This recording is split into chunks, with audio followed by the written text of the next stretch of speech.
Welcome back to Grief Inspired. My name is Catherine McNulty, and today I'm going to share with you a couple of the tools that I use to help on the days that are the most difficult. I'm talking about your darkest days of grief, when you want to get out of how you're feeling, but just don't know how. So stay tuned. I can't wait to share a couple things with you.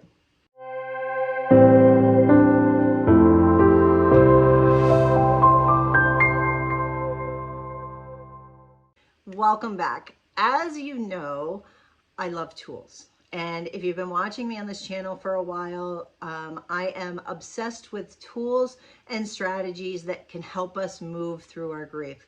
I would never accept that grief was just something that had to happen to me. I wanted to figure it out. I wanted to deconvolve it and say, well, what do I need to do? What are the steps I need to take to feel better, to get past my guilt, to release my anger? What are the things that I need to do? And I wanted tools. And so I love to bring you tools. When I was needing to go back to work, I couldn't go back to work because the thought of leaving my son after I had lost my older son was sending me into a panic. And so I went to a therapist and I said, look, I don't want to talk about anything. I need some tools, right? I don't want to dive deep. I don't want to go, rehashing everything. I just need tools. And so I found a therapist who gave me tools, and I've been obsessed with tools ever since. And so that's why I just think it's so important to have tools that we can use when we need them. And so I want to provide you guys with an arsenal of tools that you can use. And there's some you're going to like more than others, and that's great too. So today I want to share, two of them. So first, you might see my diffuser back there. So I love all of the Young Living essential oils because they are so pure. I know that they're super healthy. I know that I'm not putting, you can put them on your body, you can inhale them, you can put them in a diffuser. What I've been using lately is Release. And if you're trying to release some heavy emotions, whether it be guilt, anger, resentment, maybe betrayal, Release helps. And the reason why essential oils help is because when you inhale them, your nose is in very close proximity to your brain. You may have noticed. At the base of your brain is your amygdala, and that is your emotional center. And some people will call it like your fight or flight center. It's where emotions are processed. And so if you are doing different types of work, looking at your emotions, doing some of the different writing activities, if you're using the journal that I have, where you're really exploring what's going on with yourself, looking within, like I encourage everyone to do, this is a tool that can support you. And there's lots of different oils. I happen to use Release today.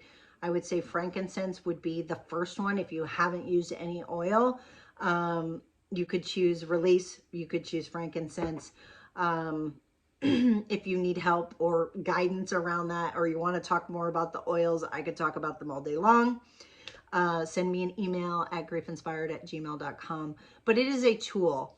So when I want to release guilt, release anger, I can drop it directly into my hand here. You can see there's some on my hand. I can put some lotion with it. I can inhale it directly. You can just rub it on, and you can just say, right? Sometimes anger, they say anger gets stored in your liver. You can put Release, you can rub it on your liver, where your liver is, and it goes directly to the liver. It really, there's different techniques that you can use. They're all good. And you don't have to understand all of the different things to use them and get benefit from them. That's one thing that I like. So this is a tool. It can help support you emotionally through whatever it is you're going through. If you want more information on them, I have links below so you can check all those out. And like I said, if you have questions, you can send me an email, or maybe I'll make more videos. If you guys are interested, I can send you more videos. But I think the oils are a tool.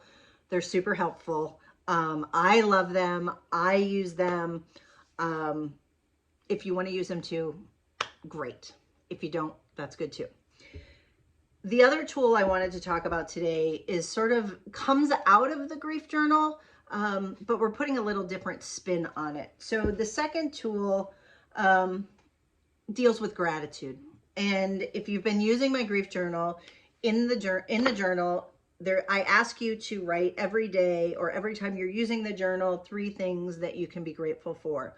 And the statement that's here, it says, today I choose is the good word, choose to find gratitude for what I have rather than what I've lost. So when you are deep in grief, finding gratitude needs to be a choice, because it's not the first thing that you go to when you're deep in grief. But you can use this as a more targeted tool. You can use gratitude as a more targeted tool on the days when grief is hardest.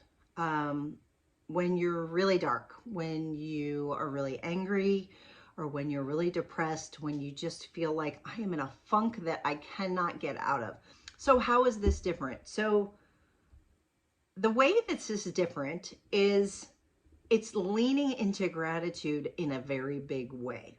So instead of doing 3 in your journal, like is suggested on any given day that you use the journal, you can take out a piece of paper and you can start writing gratitude, and you can keep writing gratitude until you feel better. So what are the things that you can be grateful for? How can you be grateful for the experience that you're going through? So maybe some examples, right? You can start with, I'm grateful that I'm still alive. I'm grateful that I have another day. I'm grateful that I have a place to put my head every night. I'm grateful that I have enough to eat and enough to drink. I'm grateful that I have access to the internet and that I can find YouTube. You can be grateful that you found this video. You can be grateful for the people that are in your life. You can be grateful for the people who are helping you through your grief. There are other ways to do gratitude as well. How can you be grateful for the things that upset you? How can you be grateful for the people that don't show up for you? How can you be grateful for the people that actually you feel like make your grief harder on you because they tell you to move on, or they tell you to get over it, or shouldn't you be better by now, or shouldn't you take off your wedding ring because your spouse died, or shouldn't you be grateful that you have one child? Why do you need to have another one? The question becomes, how can you be grateful for those people who are saying that to you? So to give you an example, how can you be, so let's just take one of those, right? I think the first one I said is, how can you be grateful for the people who don't show up for you? Well, I can be grateful for the people who don't show up for me because it makes me value the people who do so much more. Right? So the things that you don't necessarily like about what's happening, there is a way to turn it around and be grateful for it. How can I be grateful for being depressed? Well, I can be grateful that I love somebody so much that it's made me hurt this much. Because not everybody gets that. How can you be grateful for the people who tell you to move on? I am grateful for the people who did that because it made me find me. I am grateful for my grief experience because it helped me find me. When I was looking outward for support and couldn't find it, I was angry. But what I did was I found ways to support myself. So I can be grateful that they told me to move on, that they told me to get over it, because it made me look within. Is this making sense? I hope so. I hope this is landing with you. This is not an easy gratitude practice to do, but it's powerful. It's powerful, and it will change your state. And the reason why is you can, and you need to do it until you feel things start to lift, right? If it's anger, you feel the anger start to lift. If it's guilt, maybe you just feel a little bit lighter, right? If it's depressed, maybe you're like, okay, I've done enough gratitude. I can get out of bed and take a shower. Maybe I feel well enough to go for a walk, like, because I know that's another tool that's going to help me. And the thing about gratitude, and the reason why it works when you do it this way, is because you cannot be experiencing the suffering and the pain that you're experiencing at the same time as gratitude. So if you're in that pain on your darkest days, on the hardest days, where things seem like it's never going to end, if you move to gratitude and you just get out your piece of paper and start with a number one. What is the one thing that I'm being grateful for? Number two, number three, go to 50, go to 100, go to 1,000. You're not doing anything anyways. So take the time to pour into you and to look within. And that's where gratitude will start to lift. Your mood will lift. You'll feel a little bit lighter. At a minimum, you'll end up with a sheet of paper that on the back of it, on the front of it, has 20, 30, 40, 50 things that you can be grateful for. And you take a look and you take a step back and you say, wow, I have more to be grateful for than I realized. And it's not an opportunity to beat yourself up and say, I should be more grateful. Why am I not grateful? And I'm a horrible person because I'm not grateful. It's not about that.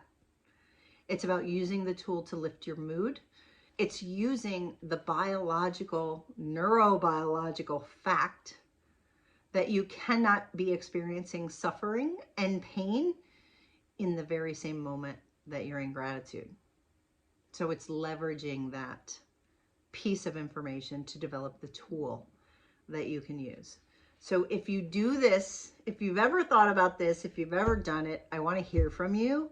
If you decide to try it, take out a piece of paper right now. See if you can get to 10, right? I challenge you. And when you get to 10, drop me a comment below and say, I did it. I'm grateful for. Give us some of the things that you're grateful for. I would love to hear those things. I would love to hear how that works for you. Oils are a tool that you can use to help you. Writing gratitude is a tool that you can use to help you. So use the tools to support you on your grief journey. Bye for now.